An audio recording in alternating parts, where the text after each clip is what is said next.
दोस्तों, आज का यह वीडियो पुनर्जन्म के ऊपर आधारित है। दोस्तों, इस संसार में जितने भी मनुष्य हैं, लगभग हर मनुष्य के मन में एक तरह की जिज्ञासा भरा सवाल अवश्य ही मौजूद रहता है कि जब उनकी मृत्यु होगी तो अगले जन्म में वह क्या बनेंगे, मनुष्य या पशु अथवा कीड़े मकोड़े बनेंगे। ऐसा सोचकर हर इंसान लगभग चिंतित रहता है। अगले जन्म में वह क्या बनेगा। अगर महिला बनता है तो उसका जीवन कैसा होगा, और यदि पुरुष बनता है तो भी उसका जीवन कैसा होगा। कहीं उसे पशु तो नहीं बना दिया जाएगा, या फिर कीड़े मकोड़े बनने से वह डरता रहता है। दोस्तों, मनुष्य की ऐसी सोच, या फिर कह सकते हैं मनुष्य की ये चिंता को दूर करने के लिए गरुड़ पुराण में क्या कहा गया है, आइए आगे जानते हैं। तो दोस्तों, इस पृथ्वी पर जन्म लेने वाला कोई भी इंसान अगर अपने जीवन साथी के अलावा और किसी पर स्त्री या पुरुष से संबंध बनाता है तो उसे अपनी मृत्यु के बाद नरक में जाना पड़ता है और उसे वहाँ नरक के दंडों को भुगतना पड़ता है। इसके बाद उसका जन्म कई नीचे स्तर की योनियों में दिया जाता है। उसे सबसे पहले भेड़िया बनना होता है। उसके बाद उसे एक ऐसी संतान का जन्म दिया जाता है जो अपने माता पिता को कष्ट देती है। दोस्तों, उसे कछुए की योनि में भी जन्म दिया जाता है, क्योंकि कछुए का जीवन काल बहुत लंबा होता है। दोस्तों, कछुए का जीवन काल 10 या 20 साल नहीं बल्कि 200 से लेकर 350 साल तक का भी होता है। यानी कि दोस्तों, मनुष्य द्वारा किए गए ऐसे अपराध की सजा बहुत ज़्यादा लंबी होती है। दोस्तों, हर मनुष्य को इस बात की उत्सुकता होती है कि उसका पिछला जन्म कैसा रहा और उसका अगला जन्म कैसा होगा। इस सवाल का जवाब जानने के लिए बहुत सारे तरीके धर्म पुराणों में बताए गए हैं। दोस्तों, इस जन्म में अगर मनुष्य का जन्म मिल गया है तो इसका मतलब ये बिल्कुल नहीं है कि आपका अगला जन्म भी मनुष्य योनि में ही होगा, क्योंकि दोस्तों, मनुष्य का जीवन और मरण सब कुछ उसके कर्मों के आधार पर ही होता है। दोस्तों, गरुड़ पुराण में हर मनुष्य के कर्मों का लेखा जोखा दिया जाता है और इसके तहत ही मनुष्य के इस जन्म में ही कर्मों के अनुसार सजा दी जाती है। इसके अलावा उसकी मृत्यु के पश्चात उसे किस योनि में जन्म देना है निश्चित किया जाता है और उसके कर्मों की सजा उसे बराबर मिलती रहती है। दोस्तों, कई लोग जानबूझ करके भी अपने जीवन में ऐसे पाप कर बैठते हैं जिनके कारण दूसरों को बहुत कष्ट मिलता है, लेकिन ऐसे लोग यह समझते हैं कि उन्हें तो कोई देख ही नहीं पा रहा है। लेकिन दोस्तों, मृत्यु के बाद अगले जन्म में उनके ऐसे गंदे कर्मों की सजा बहुत बुरी उन्हें मिलती है। दोस्तों, मृत्यु के पश्चात ऐसे लोगों को उनके द्वारा किए गए पाप कर्मों के आधार पर ही किसी भी योनि में जन्म मिलता है। उनको मनुष्य, पशु पक्षी एवं पेड़ पौधे के रूप में भी जन्म मिल सकता है। इसके अलावा उन्हें कीड़े मकोड़े, छछूंदर, सांप इत्यादि का भी जन्म दिया जाता है। दोस्तों, मृत्यु के बाद मनुष्य के कर्मों के अनुसार उसका कई योनियों में जन्म होता है। इन सब बातों पर विश्वास करने से पहले आइए जान लेते हैं कि क्या सच में पुनर्जन्म होता है। दोस्तों, आइए समझने की कोशिश करते हैं। आपने देखा होगा कि समाज में जब बच्चे पैदा होते हैं तो किसी किसी बच्चे में कुछ न कुछ दोष होता है। जैसे कि कोई बच्चा किन्नर के रूप में पैदा होता है, या फिर किसी बच्चे के शरीर में किसी और तरह की असमानता पाई जाती है। जैसे कि कोई बच्चा जन्म से ही अंधा पैदा होता है, या फिर कोई बच्चा विकलांग भी पैदा होता है। दोस्तों, साइंस के अंतर्गत हम बच्चे का इलाज करवाते हैं, लेकिन दूसरी तरफ दोस्तों, धर्म पुराणों के अनुसार मनुष्य के पिछले जन्मों के कर्मों के आधार पर बच्चे का जन्म इस रूप में होता है। बच्चे के जन्म के ऐसे रूप को पिछले जन्म के कर्म फल के दोष बताए गए हैं। दोस्तों, पिछले जन्म के अनुसार नए जन्म में बच्चे को अपने पिछले जन्म के कर्म दोषों का फल भुगतना होता है। इसीलिए बच्चे के शरीर में कमी उसके जन्म के साथ ही उसके शरीर में आ जाती है। दोस्तों, उदाहरण के तौर पर गरुड़ पुराण के अनुसार पांडव 5 भाइयों को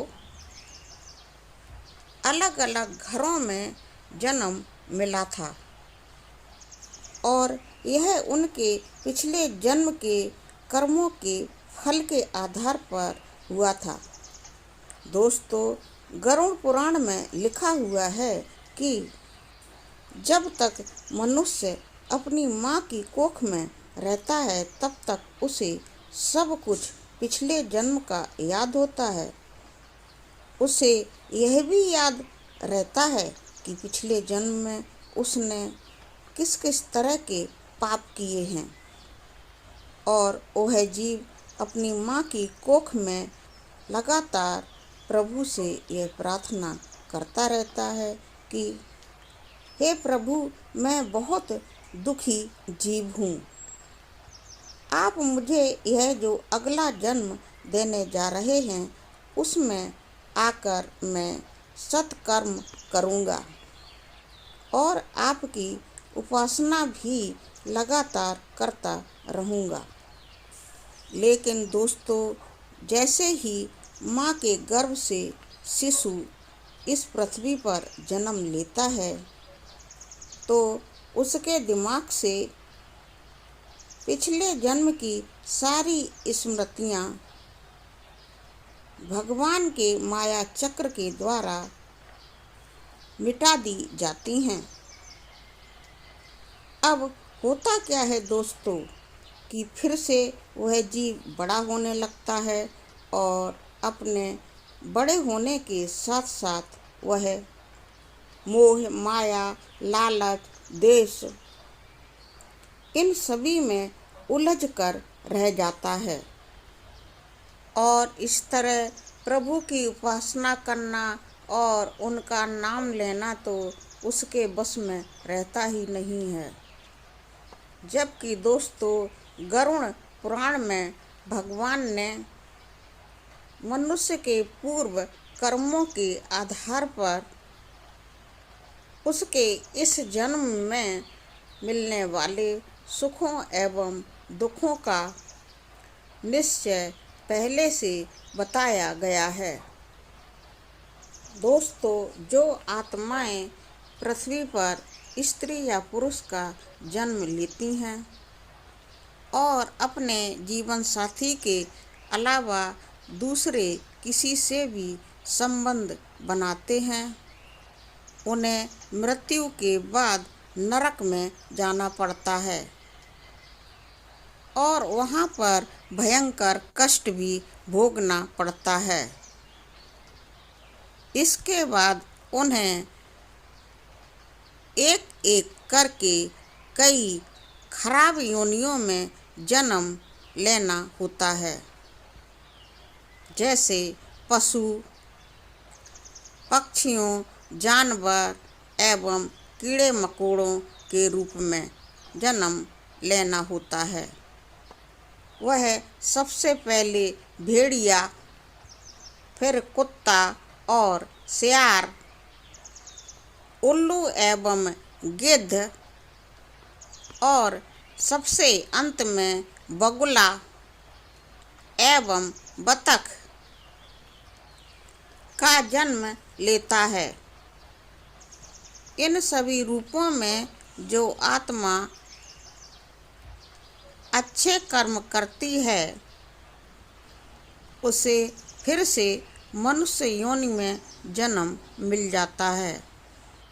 लेकिन दोस्तों, जो आत्मा मनुष्य रूप लेकर जबरदस्ती दूसरे के साथ गलत संबंध बनाती है, उस आत्मा को मनुष्य शरीर से मृत्यु के बाद नरक भोगना पड़ता है और इसके बाद कई योनियों में जन्म लेकर नरक भोगना पड़ता है। इसके बाद जब वह मनुष्य रूप में जन्म लेती है तो उसे किन्नर का जन्म मिलता है। दोस्तों, गरुड़ पुराण में यह भी बताया गया है, जो व्यक्ति अपने बड़े भाई या बाप का अनादर करता है, उन्हें कष्ट देता है, ऐसे व्यक्ति की आत्मा को भी नरक में मृत्यु के बाद जाना होता है। उसके बाद उन्हें कई योनियों में जन्म लेना होता है। फिर उसे कर्ण नामक पक्षी का जन्म मिलता है और इस योनि में वह 10, 15, 20 साल तक बहुत दुखदाई कष्ट झेलने पड़ते हैं। उसके बाद ही उस आत्मा को मनुष्य योनि में पैदा होना होता है। दोस्तों, आगे गरुड़ पुराण के अनुसार जो व्यक्ति अपने अच्छे दोस्त का अपमान करता है, उसे भी नरक भोगने के बाद गधे की योनि में जन्म मिलता है और वह भी भयंकर कष्ट भोगता है, करीब 20-25 साल तक। दोस्तों, कर्म फलों के सिद्धांत के अनुसार अपने मित्र का अपमान करने वाला एवं उसे धोखा देने वाला मनुष्य अगले जन्म में गधा बनता है और गधे का जीवन 10 से 15 साल तक का होता है और वह इस योनि में इतने दिनों तक कष्ट भोगता है। अगर उसका अपराध क्षमा के योग्य होगा तो वह अपने अपराध से मुक्त होकर मनुष्य योनि में जन्म ले लेता है। और अगर आपने अपने मित्र को बहुत ज़्यादा कष्ट दिया है तो आपको अगले जन्म में मालिक का सेवक बनकर मालिक के द्वारा दिए गए दंड का भागी बनना पड़ता है। और अगर आपका अपराध क्षमा के योग्य है तो फिर आपको गधे की योनि से मृत्यु प्राप्त होगी और आप ईश्वर के प्रताप से फिर से मनुष्य योनि में जन्म ले लेते हैं। दोस्तों, माता पिता को कष्ट देने वाली संतान मृत्यु के बाद कछुए के योनि में पैदा होती है और कछुए का जीवन काल बहुत लंबा होता है। कछुए का जीवन काल 10 से 15 साल नहीं बल्कि 200 से 300 साल तक का होता है, बल्कि इससे भी ज़्यादा होता है। ऐसे व्यक्ति की आत्मा इतने सालों तक बहुत ज़्यादा कष्ट भोगती है। दोस्तों, जो व्यक्ति अपने मालिक का विश्वास पात्र होता है लेकिन फिर भी वह अपने मालिक को धोखा दे देता है, उसके विश्वास को बिल्कुल चकनाचूर कर देता है, ऐसे व्यक्ति का मृत्यु के बाद जन्म बंदर योनि में होता है। बंदर का जीवन काल 10 से 20 साल तक का होता है और ऐसी आत्मा 10 से 20 साल तक दुख कष्ट भोगती है। दोस्तों, जो व्यक्ति छल पूर्वक दूसरों से धन अर्जित करता है या चोरी करके धन अर्जित करता है, ऐसा व्यक्ति अगले जन्म में मकोड़े की योनि में जन्म लेता है। दोस्तों, व्यक्ति को अगले जन्म में किसका जन्म मिलेगा, यह उसके पिछले कई जन्मों के कर्म फलों पर आधारित होता है। वहीं दोस्तों, दूसरे का एहसान न मानने वाला व्यक्ति मृत्यु के बाद अपने अगले जन्म में कीड़े मकोड़े के रूप में जन्म लेता है। इसी तरह दोस्तों, जो व्यक्ति दूसरों की निंदा करता है या दूसरों के साथ गंदा व्यवहार करता है, उसे भी अगले जन्म में कीड़े मकोड़ों का जन्म मिलता है। दोस्तों, ये एक ऐसी योनि है जिसमें आप कितने भी अच्छे हों, सुयोग्य हों, आपके अंदर प्रतिभा कूट कूट कर भरी हो, लेकिन इस योनि में आपको कुछ भी नहीं मिलता है सिवा कष्ट के। जैसे कि आप चींटी को देखकर समझ सकते हैं, वह कितना छोटा जीव होती है, बहुत ज़्यादा मेहनत करती है, अपने लक्ष्य प्राप्ति के लिए बार बार ऊपर चढ़ती है और बार बार नीचे गिर जाती है, फिर भी उसे कुछ नहीं मिलता है और कभी कभी तो वह किसी के भी पैर के नीचे आकर मृत्यु को प्राप्त हो जाती है। अब दोस्तों, इसलिए यह समझ में आता है कि पिछले जन्म में आपने जिस किसी व्यक्ति, जानवर या कीड़े मकोड़े के साथ जैसा भी कर्म फल किया है, व्यवहार किया है, आपको ठीक वैसा ही अगले जन्म में प्राप्त होता है। दोस्तों, गरुड़ पुराण के अनुसार जो व्यक्ति चोरी डकैती करता है उसे कीड़े मकोड़ों का जन्म मिलता है। जो व्यक्ति चांदी वगैरह की चोरी करता है वह कबूतर बनता है। जो व्यक्ति तरह तरह की चीज़ों की चोरी करता है वह तोता बनता है और जो व्यक्ति सुगंधित चीज़ों की चोरी करता है वह अगले जन्म में छछूंदर बनता है। लेकिन दोस्तों, अगर अपराध बहुत ज़्यादा बड़ा हो तो अत्यंत कष्टदायक योनि में जन्म मिलता है। जैसे कि अगर कोई व्यक्ति हत्या इत्यादि का अपराध करता है तो उसे अगले जन्म में गधे की योनि में जन्म मिलता है। उसके बाद उसे कुत्ता, गधा, मछली, हिरण और फिर बाघ के रूप में जन्म मिलता है। इसके बाद उसे मनुष्य की योनि में जन्म मिलता है। देवताओं एवं पितरों की पूजा न करने वाला व्यक्ति भी अगले जन्म में कौवे की योनि में जन्म लेता है। इसीलिए दोस्तों, पितरों का श्राद्ध करने के संबंध में कौओं का विशेष महत्व बताया गया है। पितरों का श्राद्ध करने के बाद कौए की योनि से मुक्त होकर वह व्यक्ति सांप की योनि में जन्म लेता है और इस योनि में कई वर्षों तक वह कष्ट भोगता है। तत्पश्चात उसे मनुष्य की योनि में जन्म मिलता है। गरुड़ शास्त्र के अनुसार दूसरों का सम्मान करने वाला, दूसरों को समझने वाला, धार्मिक कार्यों में विश्वास रखने वाला, पशुओं को प्रेम करने वाला, माता पिता को प्रेम करने वाला, आदर सम्मान करने वाला, अपने गुरु के द्वारा दिखाए हुए मार्ग पर चलने वाला जीव आत्मा स्वर्ग में जाती है और अपने लिए मोक्ष का यानी कि मुक्ति का दरवाजा खोल लेती है।